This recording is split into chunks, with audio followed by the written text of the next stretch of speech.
this video, we will delve into the neuroscience of attraction and look at how our brain processes sensory information and evaluates our perceptions to decide who we think is a babe or a hunk. One of those fascinating things we learned about attraction is that it's embedded and hardwired in our brain. Attraction begins early in life and only later does it kick into gear. So first it's visceral, and then our consciousness tries to find ways to justify that. People believe in love and passion, free will and choices, but it's all an illusion and you believe the dream while you're in it. What we're attracted to is written in our DNA. When we look at someone, our brain almost instantly decides whether that person is a hottie or a naughty. According to research by Princeton University, when we process faces, we respond to them within a tenth of a second, so rapidly that the reasoning portion of our minds may not have time to influence the reaction. Indeed, it is almost impossible for us not to stare at an attractive person. In a study published in 2012 in Journal of Neuroscience, researchers from Ireland's Trinity College did brain scans of students who looked at photos of prospective romantic flames and then later got to meet them in person at a speed dating event.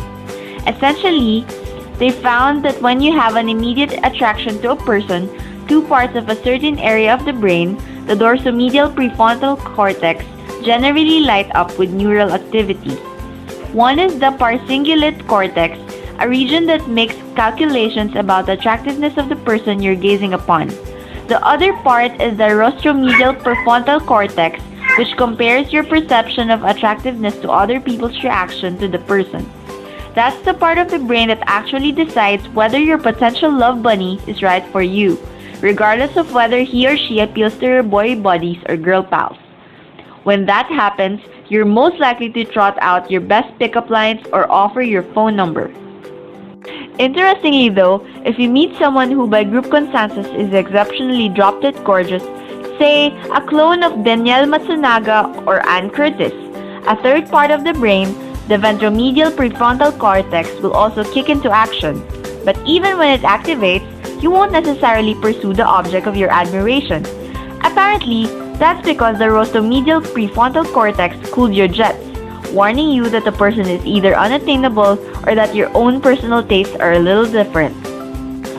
In a study published in 2008 in Proceedings of the National Academy of Sciences, Brunel University, they found out that when we're checking someone out, what we're really looking for are signs of symmetry. That is, that a person's body development is evenly balanced, which in living things generally is a sign of good health, robustness, and good genes. While much of attractiveness is visual, other senses figure into the process as well. The sound of a person's voice, for example, is another quality that can influence us. In studies, women tend to find men with lower voices more attractive. Scientists believe that this is because a lower voice indicates a higher level of testosterone, which in a primitive world would translate into a man who is a stronger, fitter, and better suited to raise and protect a family of offspring. Men in turn tend to be drawn to a higher female voice, which indicates a youthful partner who would have a higher likelihood of carrying his progeny to term. Scientists also suspect that scent also plays a role in human attraction. But so far, they haven't identified a human pheromone or chemical signal that has the same aphrodisiac potency as the androstenone and the aldosterone in the saliva of male boars, a whiff of which is enough to cause females to want to mate.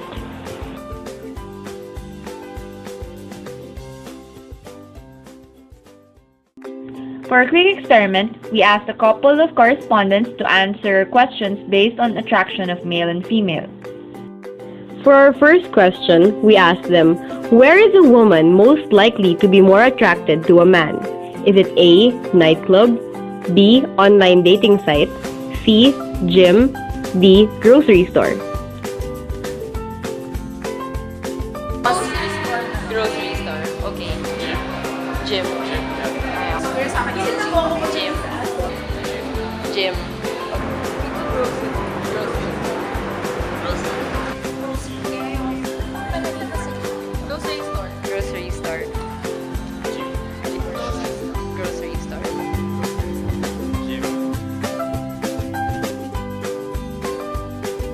find love at the gym. It's well documented that some animals attract mates with smells and pheromones, and humans are no exception. Studies have shown that a component of male sweat elevates the mood and physical arousal of women who inhale it, and longer exposure increases the effects. Based on their appearance, which of these couples is most likely married?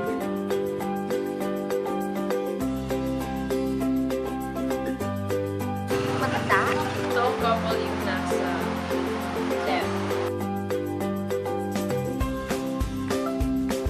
I think this one is the real one.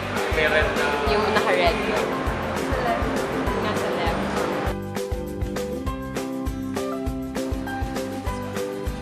yung other looks, Okay. Nasa left. Okay. this looks like brothers and Studies have shown that people typically look for mates whose appearance resembles their own. Scientists theorize that our brains are wired to seek out genetically similar partners to increase the survivability of any offspring. You may even find that you and your soulmate share similar ear size and middle finger length, which research has shown to be common. The likelihood of a man getting a woman's phone number when he is accompanied by a dog increases by A. 10%, B. 50%, C. 100%, or D. 200%. Getting a dog is a stud amplifier. It signals girls that you're responsible and caring, two things women look for in a man.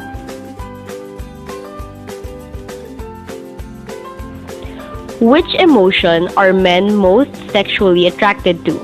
Is it A. Happiness, B. Pride, C. Neutral, or D. Shame? Being happy is also more important than being beautiful. Nothing is more important in attracting a man than the way he perceives you and how life with you would be. Men are drawn to women who are enjoying their lives, and the truth is, no man is attracted to a depressed woman unless he's neurotic himself. If you meet a guy who seems happy listening to you whine and complain, don't be flattered, be worried. A man who falls in love with you when you're depressed has a sick, desperate need to feel superior. Which emotion are women most attracted to? Is it A. Happiness, B. Pride, C. Neutral, or D. Shame? Women are least attracted to smiling men, instead preferring those who look proud and powerful or moody and ashamed according to a study. The pride expression accentuates typically masculine physical features such as upper body size and muscularity. These are among the most attractive male physical characteristics as judged by women.